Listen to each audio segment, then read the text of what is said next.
नमस्कार. आज आम्ही आमचा फर्स्ट ब्लॉग घेऊन आलो आहे. दिवाळीच्या शुभमुहूर्तावर आमची खवेगिरी या ब्लॉगमध्ये तुमचं सगळ्यांचं स्वागत आहे. सगळ्यांना शुभ दीपावली. आज आम्ही आलो आहे ॲम्स्टलविन नेदरलँडमध्ये दिवाळी इव्हेंटला. आम्ही तुम्हाला या इव्हेंटच्या पदार्थांची सैर घडवणार आहे. फूड म्हटलं की करमणूक आलीच. तुम्ही या blog through Diwali event enjoy करा. हा इव्हेंट नेदरलँड गव्हर्नमेंट आणि काही स्पॉन्सर्स ऑर्गनाईज करतात. तुम्ही बघू शकता आता ॲम्स्टलविनचे मेयर आणि इंडियाचे अँबॅसेडर डान्स करत आहेत. इथे करमणूक म्हणून विविध इव्हेंट ऑर्गनाईज होतात. खूप सारे डान्स परफॉर्मन्स होतात. आता तुम्ही बघू शकतात हे ॲम्स्टलविनचे मेयर आहेत, पण ते डच आहेत. स्टील तरीसुद्धा ते पंजाबी सॉन्गवर थिरकतात आहेत आणि एन्जॉयही करत आहेत. आणि आम्हालाही बघून खूपच आनंद वाटला. आणि तशीच बरीच लोक विविध शहरातून नेदरलँडच्या हा इव्हेंट एन्जॉय करायला इकडे येतात आणि विविध फूड स्टॉल्स तिकडे लागलेले असतात. इंडियन रेस्टॉरंटचे बरेच फूड स्टॉल या इव्हेंटमध्ये असतात आणि ह्या फूडची आस्वाद घ्यायला खूप साऱ्या ठिकाणाहून इंडियन्स लोक येतात.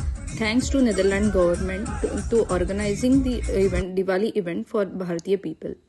हे आहे रैना स्टॉल. तुम्ही बघू शकता इंडियाचा सुरेश रैना हा क्रिकेटर आहे. त्याचं रेस्टॉरंट एक ॲम्स्टरडॅम नेदरलँडमध्ये आहे. त्यांचा हा फूड स्टॉल आहे. बरेच पदार्थ इथे आहेत विकायला आणि सगळी लोक लाईन लावून त्याचे आस्वाद घ्यायला उभे आहेत. आम्हीही काही पदार्थ ट्राय करतो. बघूया काय घेता येतं. आता इकडे तुम्ही बघू शकता अंजपार, कैलाश पर्वत सारखे बरेच स्टॉल आहेत. तुम्हाला माहिती असेल कैलाश पर्वत सगळ्यांना बऱ्याच इंडियाच्या मॉलमध्ये हे रेस्टॉरंट्स फूड कोर्टमध्ये असतं. आम्ही पण इथे काही पदार्थ ट्राय करणार आहोत.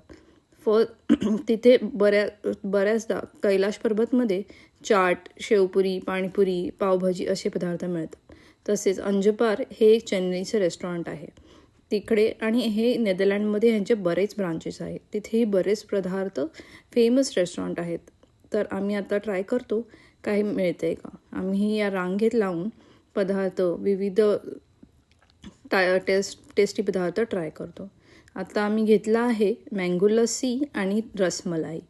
मँगो लस्सी माझी खूप फेवरेट आहे. आता तुम्हाला असं वाटत असेल मँगो लस्सी कशी काय या सीझनमध्ये मिळते. मँगोचा पल्प स्टोअर करून ठेवतात आणि इथे दुधाचे पदार्थ खूप छान मिळतात.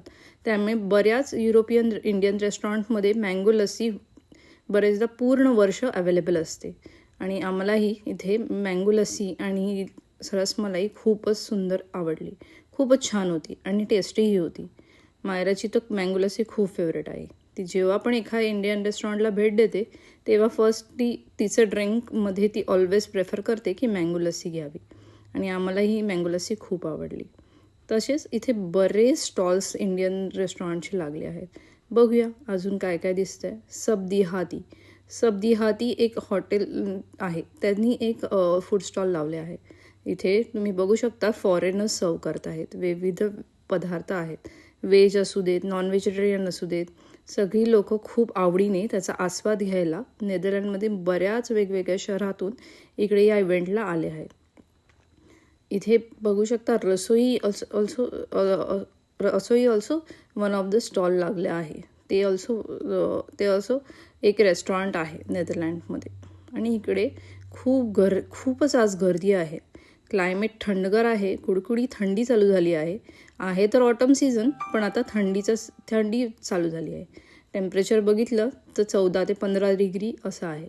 सगळे जॅकेट घालून तरी पण बाहेर घराच्या पडले आहेत. अंका दिवाळी इव्हेंट आणि इंडियन्स लोक भेटणं, गेट टुगेदर हे खूप क्वचित घडतं. आणि इथे तुम्हाला इतका पब्लिक रोडवर ती कधीच दिसणार नाही. पण अशा इव्हेंटला कोणच मिस नाही करत. आणि नेदरलँड गव्हर्नमेंटने खूप छान प्रकारे हे अरेंजमेंट दरवर्षी करतात. त्यामुळे सगळे इंडियन्स लोक इकडे येऊ शकतात. इकडे एक मंडपसारखं घातलं आहे. तिकडे बाकडे आहेत. तिकडे खूप सारे लोक बसून बाकड्यांवरती पदार्थांचा आस्वाद घेत आहेत. गप्पा गोष्टी. दिवाळी म्हटली की मजा मस्ती आणि फूड पदार्थ यांचं मजा घेणं हेच असतं. तसंच इकडे आम्ही एक स्टॉल बघितला. तो केकचं शॉप होतं. तिथे मे बी होममेड केक असतील. बेक टू बॅश मलाही दिसलं. आणि तिथे बरेच पदार्थ असे दिसतील केक्स की पीसमध्ये विकले जात आहेत, पेस्ट्री पीसमध्ये, कपकेक पेस्ट्रीजमध्ये. लहान मुलांचं तर खूप आवडीचंच असतात कपकेक्स, त्यामुळे तुम्हाला जास्त करून गर्दी दिसेल ती लहान मुलांचीच आहे. आजकाल मुंबईतही अशा कपकेक पेस्ट्रीज पर पीस विकल्या जातात. इथे विविध फ्लेवर्स आहेत, चॉकलेट, मँगो, पिस्ता, स्ट्रॉबेरीज, आणि खूपच छान स्टॉल होता हाही. तरी आम्ही इथे काही घेऊच नाही शकलो, पण खूपच गर्दी होती, खूप लोक घेत होते. तसेच कैलाश पर्वतला आम्ही पुन्हा एकदा गेलो, पुन्हा एकदा लाईनीत उभं राहिलो.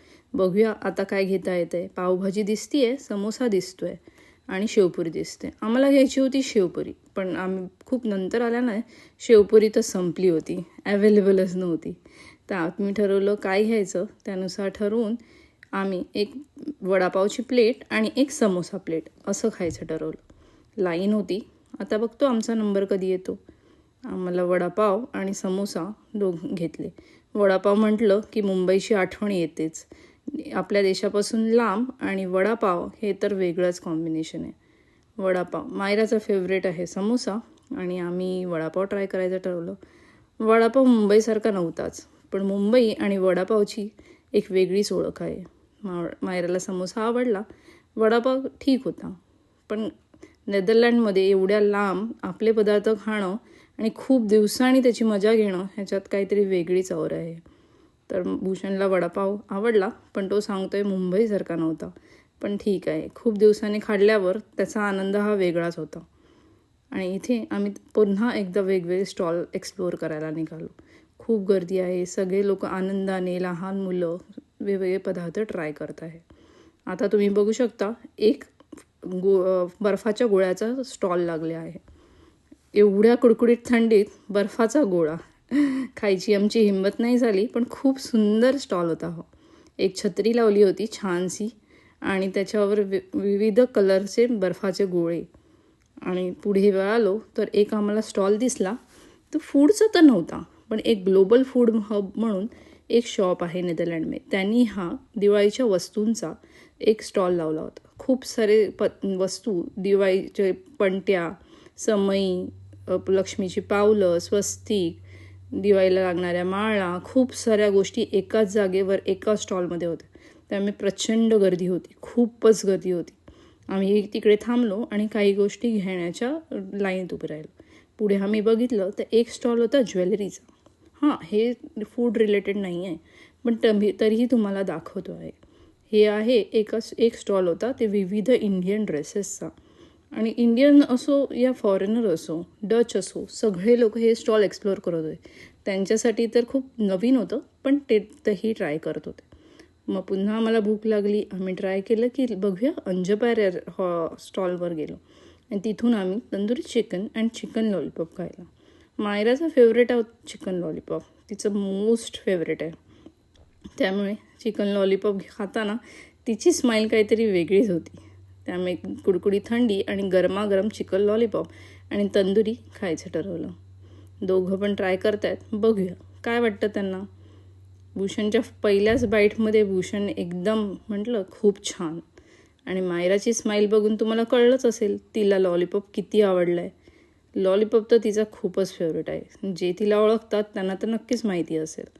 त्यामुळे अंजपार हे चेन्नईतलं फेमस रेस्टॉरंट आहे. त्यांच्या बऱ्याच ब्रांचेस नेदरलँडमध्ये आहेत आणि आम्ही बरेचदा त्या रेस्टॉरंट्सना भेट देतो. नॉन व्हेजिटेरियनसाठी इवन व्हेजही मिळतं, पण नॉनव्हेजसाठी खूपच फेमस आहे. ती एन्जॉय करते आणि तुम्ही बघा. आता हा इव्हेंट एन्जॉय करूया. खूप सुंदर इव्हेंट होता, खूप सारे डान्स परफॉर्मन्स होते. इंडियन्स नाही तर खूप सारे फॉरेनर्सही याच्यात पार्टिसिपेट करून डान्स करत होते. तुम्ही गर्दी बघू शकतात. आता रात्र झाली आहे, सगळे एका खूप लाईट्स आणि खूप मजा, विविध प्रकारचे डान्स, आणि ही मजा खूपच मस्त असते. आणि हा इव्हेंट वर्षातून एकदा होतो, त्यामुळे मिस करणं तर होतच नाही, जमूच शकत नाही. आम्ही नेहमी या इव्हेंटला नक्की यायचं ट्राय करतो. तुम्हीही नेदरलँडमध्ये असाल तर नेक्स्ट वर्षी नक्की या. कदाचित तुम्ही इकडे आला असाल तर नक्कीच कळवा. आणि आता फटाके, असे फटाके तुम्हाला न्यू इयर किंवा दिवाळीच्या दिवशीच नेदरलँडमध्ये दिसतील. आणि तुम्हाला आमचा ब्लॉग आवडला असेल तर नक्कीच लाईक अँड सबस्क्राईब करा. फर्स्ट टाईम आम्ही हा ब्लॉग ट्राय करतोय. बनवायचं फूड ब्लॉग. आमची खवेगिरी तुम्हाला आवडली असेल तर नक्कीच लाईक, शेअर आणि सबस्क्राईब करा आणि खूप लोकांपर्यंत हा ब्लॉग पाठवा, शेअर करा. आम्ही पुन्हा अशीच आमची खवे घेऊन वेगवेगळ्या प्लेसेसना भेट देतो, वेगवेगळे पदार्थ तुमच्यापर्यंत पोचवतो. आमची आवड आणि तुमची निवड बघूया कशी असेल. तुम्हीही आम्हाला कळवा कुठे कुठे नेदरलँडमध्ये किंवा नेदरलँडच्या आसपासच्या कंट्रीमध्ये आम्ही भेट देऊ. Thank you for watching.